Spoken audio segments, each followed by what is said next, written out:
Hey everybody, Striders here, and this is going to be another stats breakdown before the game.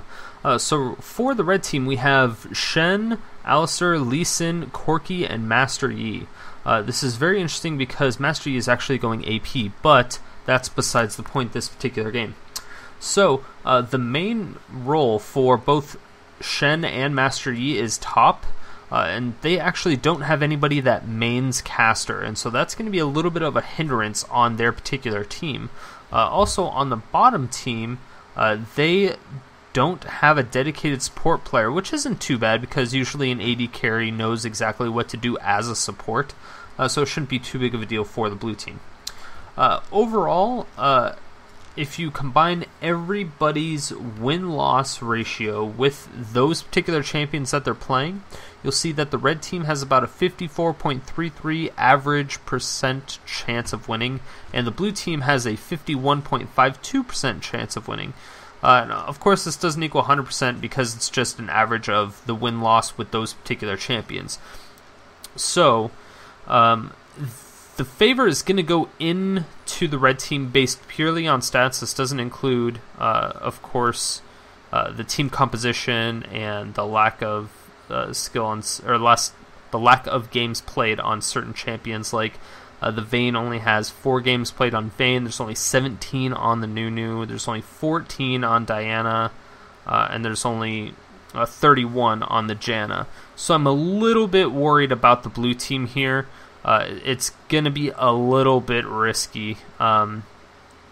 So the only person that really has a lot of experience playing that particular champion on the blue team is going to be the Zhao, and he only has a 50.91% chance of winning when he plays Zhao.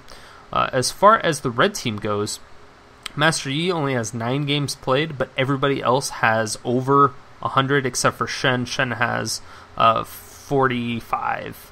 But pretty much everybody has over a 50% win ratio, and that's going to be extremely good for the red team. So based purely on stats, I'm going to go ahead and say that the red team will actually come out ahead in this particular matchup. So let's get in the game and see what happens.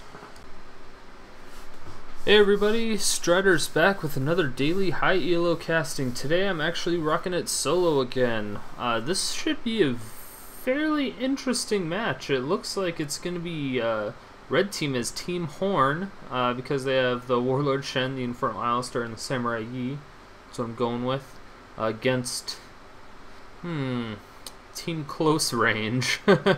I'm a little bit worried about the blue team on this because most of them are really close range champions. Janna, of course, does have some range spells, so does Nunu and Janna.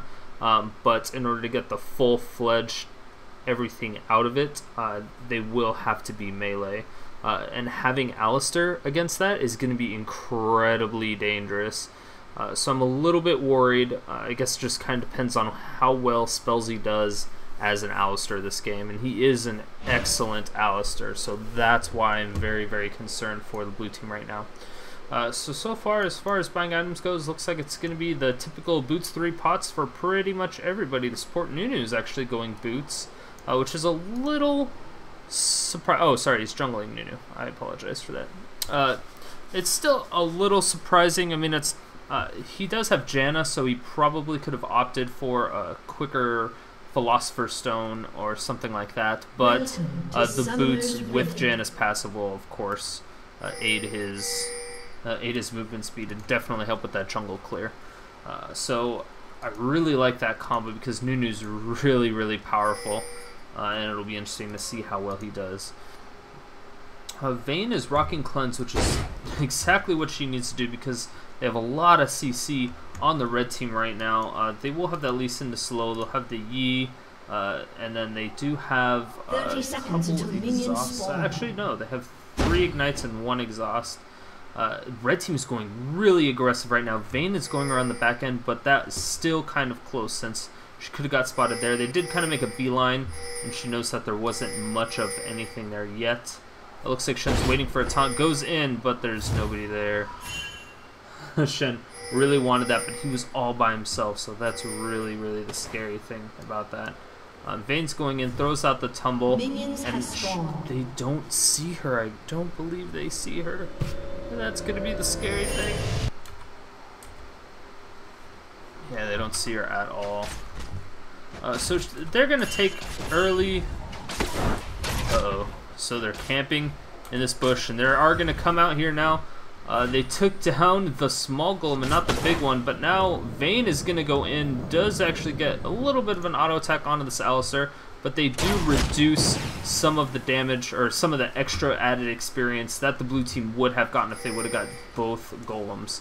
And right now, yeah, Nunu's just going ahead and doing his jungle thing. Lee Sin goes for an early red buff, gets a nice little leash from the Yi, and Yi's actually going AP, so this will be interesting, because I'm not sure how well Master Yi does against Diana. It should be relatively interesting. They're both melee AP champions. Well, Yi's normally AP, but in this particular case he is.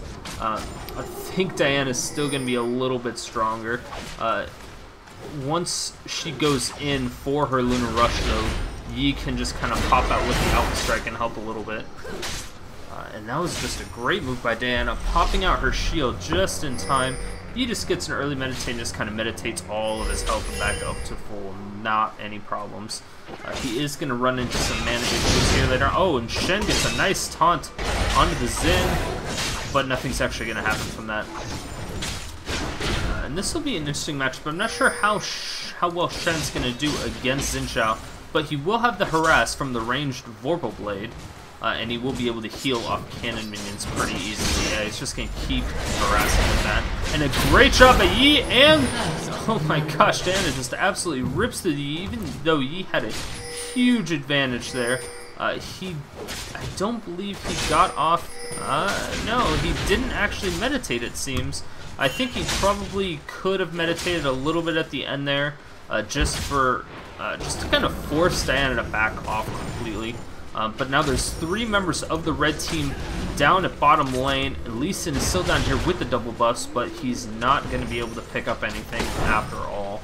And that's an interesting play. He went for the early lane gank, but it didn't quite go as planned. Janna's relatively low, but so is Alistar. Alistar has that heal to keep him sustained later on in the game, though. So far, Diana does go back. She gets a Doran's Ring. Pretty standard if you get First Blood. It's nice to just go back and get a really early Doran's Ring. Sorry, not Doran's, but I don't know why I said that. She got a Doran's Ring. It's going to help with her mana regen because she does kind of have some early mana issues at times. And now it looks like Yi is just going to, yeah, he's just going to go ahead and farm up these Wraiths. And that's one of the great things about a lot of AP champions. Being able to farm those Wraiths on either side is just going to give you that little bonus experience as well as gold. And he especially needs it right now since he did get first blooded by the Diana. He's going to be able to get out of that pretty easily after the Alpha Strike. He seems to be planning out pretty well, so it makes me think he has some experience. But he's getting absolutely ripped apart by Diana. He's at half health, and now he's going to have to meditate. She's just going to kind of attack him through it to help prevent some of the damage, but nothing's actually going to happen. And I don't know how well Yi's going to actually do here. He also bought a Doran's Ring. He went back and got that. And now Lee Sin might be coming in for the gank. He doesn't have red buff anymore. Yes, he does do a safeguard onto the Yi. And Yi does safeguard. Diana flashes out, and I don't think they're going to do anything after that. She hits them both with that Crescent Strike. Wonderful job. It's kind of hard to hit a lot of people at times, just because it's a curved skill shot instead of a straight one, like most people are used to. But it's still going on pretty good. Meanwhile, Corki gets really low bottom. He pops down his Gatling gun. I don't exactly know why. I think he was just using his mana, trying to clear that up. And now a lot of action going down mid. Lee Sin goes in, and now Diana goes through, and looks like she's gonna go down, but she is able to take out the Yi with the help of Nunu first. Nunu actually gets the kill with the help of that red buff, and it's gonna be a 1-for-1 trade, trading both mids. And that's a pretty good exchange, but then again, Diana didn't get that kill, and neither did Yi. And now Shen coming in for the ult, gonna be able to go through the taunt, but Vayne actually flashes through that wall, able to get away from that taunt. Perfectly played, and now she's gonna have to back off. Lee Sin's coming in, he's coming in fast, but the movement speed bonus from Janna is gonna help Vayne get out of there.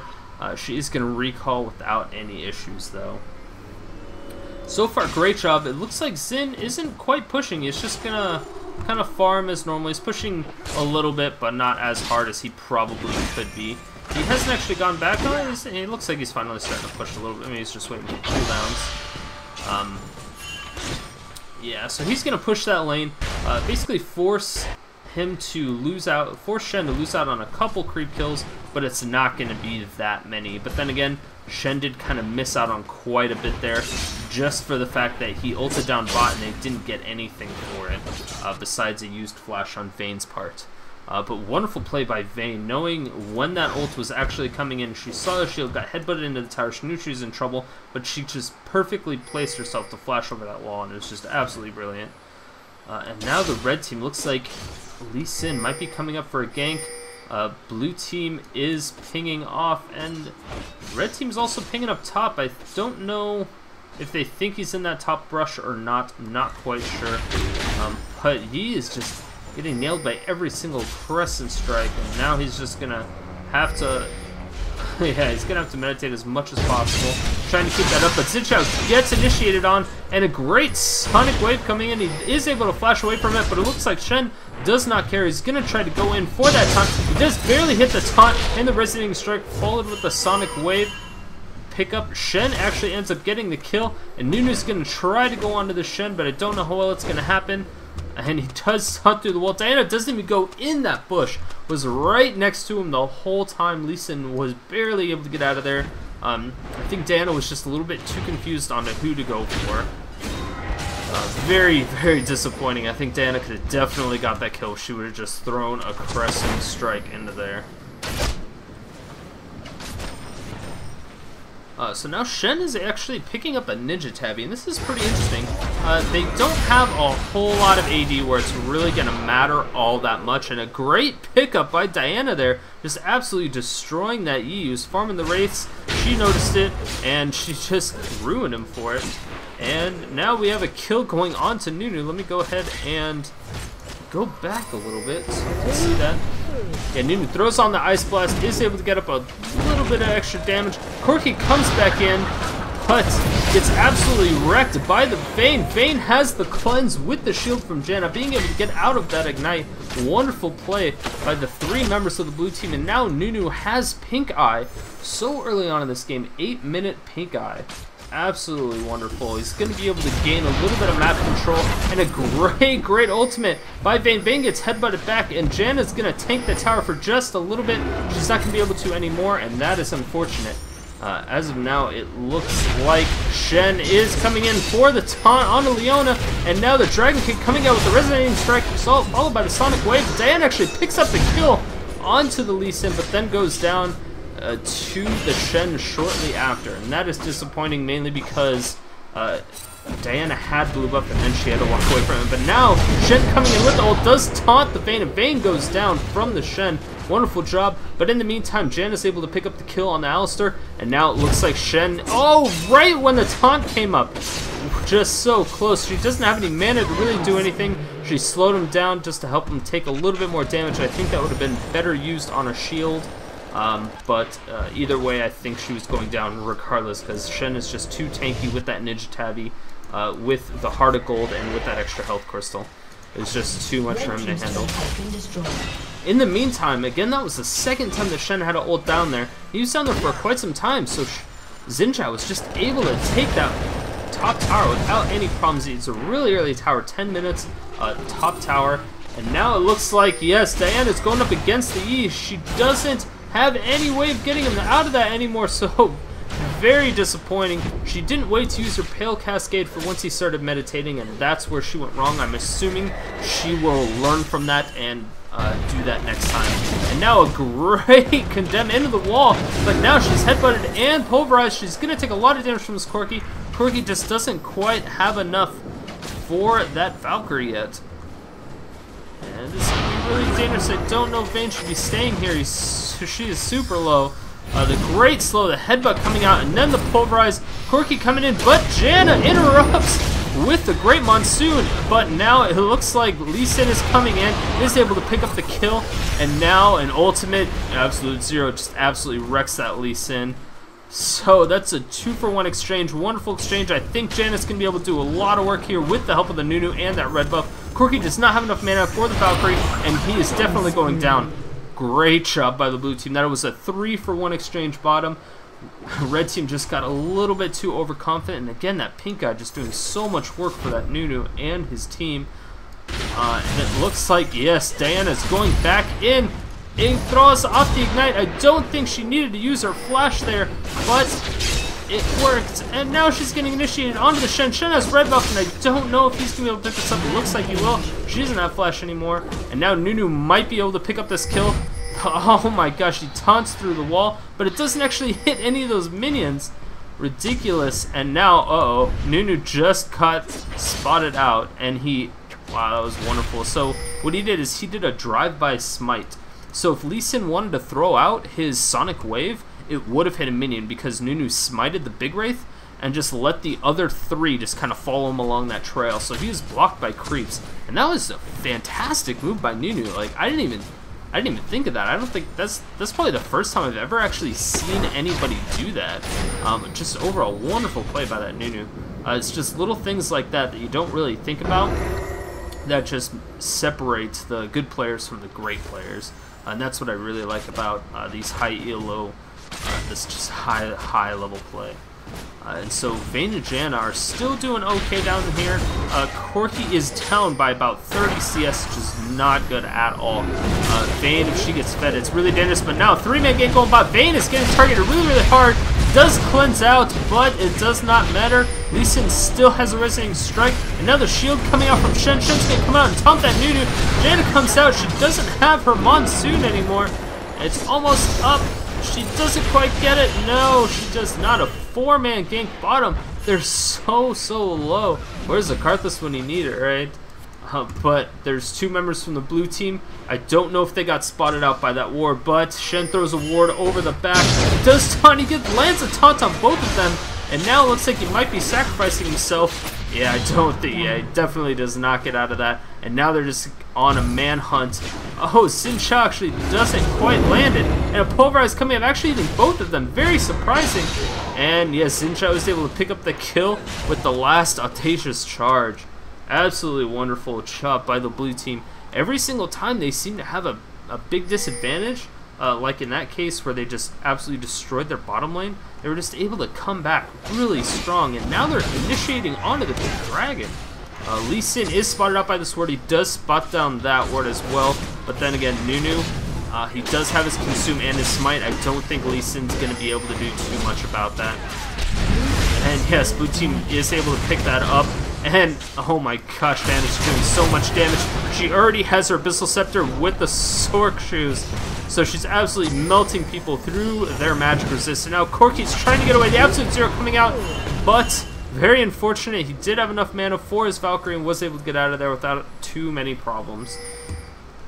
Oh, man. So there's a lot of action going on in this game. There's already 23 kills at 14 minutes. Just so much action.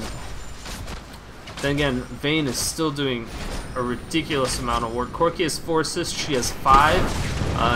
They both have died quite a bit, but Corki is really down in CS, still down by about 30. And that is not going to be good for him later on in the game. Zhao is still doing really well up top. He's also beating out the Shen by about 20 creep kills. Diana versus the Yi, he's actually winning by about 20, so he's the one really technically winning his lane, but then again, Diana has 6 kills as opposed to Yi's 0, and it's just not going to work out well for them. Vayne taking out quite a bit of damage from the Corki rockets, as well as the Alistar, just kind of healing and getting the trample a little bit onto that Vayne, trying to keep away the Janna. They're just end up going to disengage, and another pink eye coming out from the Nunu. Wow, that's really early, and that was an incredibly fast blue buff at 15 minutes. I'm really interested to see how well they're going to do at Baron. Baron has spawned. It's a little bit too early to sell. Zhao goes in, initiates onto the Lee Sin. Lee Sin's at 70 health, and now the Yi goes in, gets hit, but I don't think she's going to fall up that Lunar Rush. No, she does not. A great job by Diana, just really able to thwart off any team fights at this point. She has so much kills. So many kills. There we go, that's English. But so many kills. Oh, and a great dodge on that. Vayne actually takes the bottom tower with the help of Janna. Janna's going to throw out a tornado to help out. Actually, she's going to save it. Now the ultimate with the exhaust coming out from the Vayne, and the Pulverize coming in, Shen ult coming in, and Vayne is really, really close to dying. Uh-oh. Yes, the headbutt comes out, and now, oh, she does have to flash it. Pulverize isn't going to be able to come out. A great Zephyr coming out from Janna, being able to slow Alistar just enough so he couldn't catch up to that Vayne. So wonderful disengage by the blue team. They were able to keep off the red team as well as take out that tower and have Shen use his ultimate once again. And now it looks like Dan is applying a lot of pressure onto this middle tower. Corki's coming in, but I don't know what he's going to be able to do against Diana with 7 kills on 128 CS. Incredibly scary. Corki's going to get spot outed by this ward right now, and he gets hit. Diana gets hit by Rocket. He's still spotted out, but he's going to keep running because he does not want to fight that Diana one-on-one, especially when he only has half health. Diana is coming out, but Dee and Alistar are both here. He's just going to Valkyrie over the wall and farm those rays. Alistar actually took a lot of damage from that. He hasn't actually been leveling up his Triumphant Roar very much. Now Diana's only half health, gets headbutted, and uh-oh, I think she's going to be caught out here. Oh, too much, and the Luna Rush coming out. Oh my gosh, she's able to pick up the kill on the Corki. Wonderful job, giving the bonus gold all to Alistar, which is not who you want that bonus gold to be on after shutting down her legendary spree. So that's going to give him quite a bit of extra gold to buy those wards, maybe get some pink eye. You never know, he may be joining Nunu in that little infection. And Nunu walks past that red ward 2 times. 3rd time's the charm, right? 3rd time's the charm. I see that a lot. Wow, he's getting absolutely blown up by the combination of this combo of Vayne and Janna, and now it looks like a lot of damage is going on. He throws down the ward to safeguard, and now Vayne has been taking the tower too long. She gets shielded at the last second by the Janna, being able to survive that kill. Wonderful job. And Nunu being able to get out of there safely with this pink eye, and Janna also has pink eye. I don't know what their thought process was on that, because typically you only want one person with pink eye at the same time, because that puts a lot of targets over your head. But then again, it kind of splits up the damage among your among those 2 targets. And a great shot. Diana comes in with the Luna Rush, throws down the Moonfall, and is able to get a lot of damage. Corki's not even able to come in time. And now Zhao coming in doing a ridiculous amount of damage. And then the double kill coming out from Diana. Oh my gosh, it's really not looking good for the red team. And again, Lee Sin coming out with that safeguard to the ward. And Diana's just taking the tower. She is going to get... Uh-oh. She's completely CC'd right now from the E, and yes, she does go down. Very unfortunate. She had her flash, but she was just CC'd into the wall and pulverized for too long. Oh, Lee Sin throws out that Sonic Wave, but doesn't quite hit. That would have been really, really scary on that Vayne. She does have double buffs and a Bloodthirster, so I don't think she would have died. Lee Sin does have 5 kills though, and it would have been a little bit, but then again he has Merc Treads and not a Ninja Tabby, so it would have taken reduced magic damage, and Vayne doesn't really do that much magic damage, so it's definitely not something that he probably would have wanted to do, except maybe throw out some harass, but I don't think initiating on Vayne would have been a good idea anyway. And again, Nunu just ripping apart those wards. He's just been scouting all across the rivers, just doing everything that he can. Absolutely amazing. So far, let's go ahead and take a look at the gold count. So Diana's in first place, of course, after 10 kills with 8,600 gold at 20 minutes. That is absolutely ridiculous. And the first place person on the red team is going to be the Shen with 6,700 gold. He's doing pretty good, but you don't want the tank to be the most fed person on your team. He is kind of a really annoying tank. He can split push like a freaking monster, but it's still not something you want 100%. Yeah, it looks like Zhao's going to be taking this red buff. Alistar's coming in, tries to put it off, and now Corki's coming in, and the ultimate coming out from Zhao with the slow from the Janna coming out, and he's going to initiate onto the Corki really easily, and a great pop-up coming out from Zhao. I'm not sure if Alistar's going to be able to get out of this. He is able to flash. He's going to pulverize, but the Ignite's going to take him down. Now the shield from Janna's going to keep Zin alive without any problems whatsoever. And again, another great play by the blue team, and Red was looking really strong there for a while, but it's just not going to pull it off for them. I don't know if this is the proper build for the Shen this game. he is the most fed, so going pure tank is definitely not something I think was a very good idea. He should have went probably a little bit more offensive, like in a wit's end type of build, or Ionian Spark, or Ionic Spark, sorry. And I think that would have been a much better idea. And now the E goes in to initiate. Shen also goes in there, gets down to half health, and Diana used a lot of her spells onto that E. She needs to get out of there. She's getting really slowed. She gets taunted now by the Shen. He's coming in, going right on Diana. Diana's trying to do as much as she can to get out of there. Vayne is also shoving them away. Nunu gets pushed right to E, but doesn't have the Ice Blast to pick it up. And now Vayne gets kicked back, and yes, Safeguard is not up, and now Janna almost goes down, and the taunt now goes down onto the Vayne and the Nunu. The Pulverize hitting both of them as well. Vayne is just ripping apart their entire team. She picks up that double kill. Is she going to be able to get the triple? Yes, she does pick up the triple, and it looks like she might get the quad from the Yi. Yi is going to meditate for days. And, oh, Yi gets the kill with the Alpha Strike just because Vayne was taking way too many tower shots. Great job by Yi being able to bait out that meditate as long as he could to wait for that Alpha Strike to come back up. But already an inhibitor going down at 22 minutes. This is not good times. In the meantime, Xin just kind of falls back, takes the dragon by himself. He already has an Infinity Edge as well as an Elixir to boot. He doesn't really have any lifesteal though. He does have, you know, some from his spells, but that's about it. He's gonna have to go back. He's probably gonna have to buy. Yeah, he's 2,200 gold in the bank. It's definitely something he wants to do. But the sheer amount of magic damage that Diana's doing is absolutely ridiculous. She already has a Death Cap, an Abyssal Scepter, a Blasting Wand, as well as Sorc Shoes and a Doran's Ring at 23 minutes. That is very difficult to do. You have to be extremely fed, which she is, in order to be able to pull that off. Shen's not doing too bad either. Now it looks like Nunu is just kind of soloing the Baron. Oh, the Surrender Bow comes out from the red team, and that is going to be the end of the game. Absolutely just wonderful job by the blue team. Red team put up a hell of a fight there at the beginning and the beginning of mid-game as well. But blue team was just able to reverse it so many times, and red team just wasn't able to recover once they got down so low. So congratulations to the blue team, and GG to the red team. Again, if you guys like my videos, make sure to click that like button, click that subscribe button. It really helps out the channel. I'm still trying to strive to get that partnership, so any little bit helps. And of course, if you have any suggestions, any champions or players you want to see, leave a comment. Send me a message, and I'll try to cast those games for you. All right, thanks guys. See you later.